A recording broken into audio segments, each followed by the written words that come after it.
محترم سامعین کرام، موحد اعظم خود شکل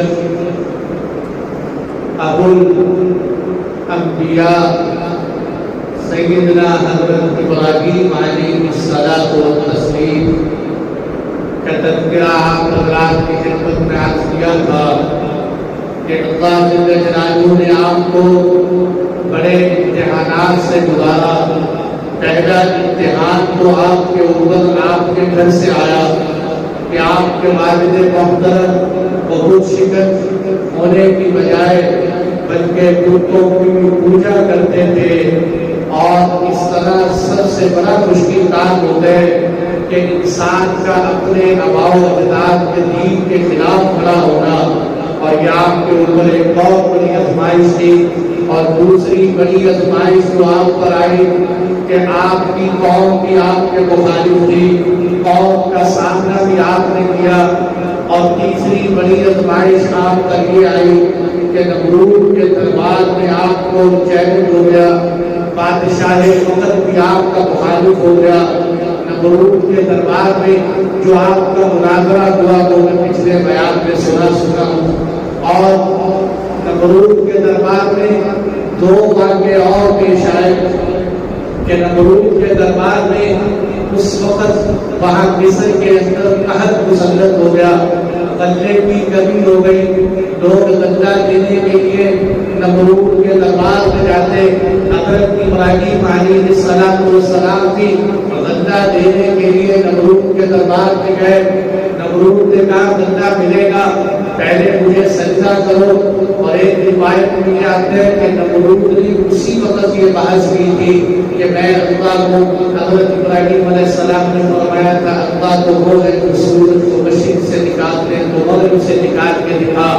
تو خیر مناظرہ ہوا اور نمرود نے کہا مجھے غلہ نہیں ملے گا۔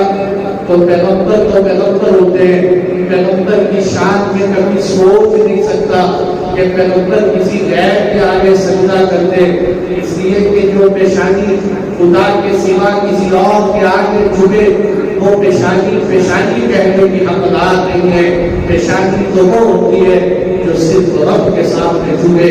حضرت ابراہیم علیہ السلام اس کے دربار سے نکل گئے، سوچا رستے میں جاتے ہوئے گھر والوں کو مصروف کرنے کے لیے کچھ نہ کچھ کر لینا چاہیے۔ اپنی سواری کے دونوں پالان، دونوں گھوڑے آپ نے جو ہے وہ ریت سے بھر دیے اور گھر جا کے ریت رکھ کے سو گئے کہ گھر سے اگر کوئی ٹانگ لپٹ کوئی بات ہوگی تو چلو کوئی معاملہ ٹھنڈا ہو جائے گا، میں اس وقت تک سو کے اٹھ جاؤں۔ لیکن اللہ کی شان، آپ کی بیوی نے آپ کو اٹھایا کہ اٹھیے جناب کھانا کھا لیجیے۔ حضرت ابراہیم علیہ السلام پوچھ رہے ہیں کھانا کہاں سے آیا؟ اسی سے بنایا جو آپ آٹا لے کر آئے، اسی گندم سے بنایا۔ کہنے لگے عجیب بات ہے، اور پھر سوچنے لگے کہ یہ وہ رزق ہے جس کا اللہ نے بندوبست کیا ہے کہ جب انسان غیروں کو چھوڑ کر ایک وحدہ لا شریک پر نظر رکھتا ہے تو اللہ اس کے خزانے غیب سے مٹی ہو، ریت ہو، اس کو ذخیرہ بنا دیتا ہے۔ حضرت ابراہیم علیہ السلام نے اس کو تناول فرمایا۔ اور دوسرا واقعہ یہ پیش آیا نمرود کے ساتھ۔ امام ابن کثیر رحمۃ اللہ علیہ نے امام عبدالرزاق کے حوالے سے یہ روایت نقل کی کہ نمرود ابن کنعان تھا جس کا نام، اس کے پاس فرشتہ آیا انسانی شکل میں، اس کو کہنے لگا دیکھ تو کفر و شرک سے توبہ کر دے، اللہ پر ایمان لیا۔ اس نے کہا میں نہیں مانتا۔ پھر دعوت دی کہ ایمان لیا، نہیں مانا۔ تیسری دفعہ پھر دعوت دی، وہ نہیں مانا۔ تو فرشتہ کہنے لگا چلو تم اپنی فوج اکٹھی کرو، میں اپنی فوج اکٹھی کروں گا۔ اور پتہ چلے گا کل کیا ہوا کہ اگلے دن سورج کے طلوع ہونے سے پہلے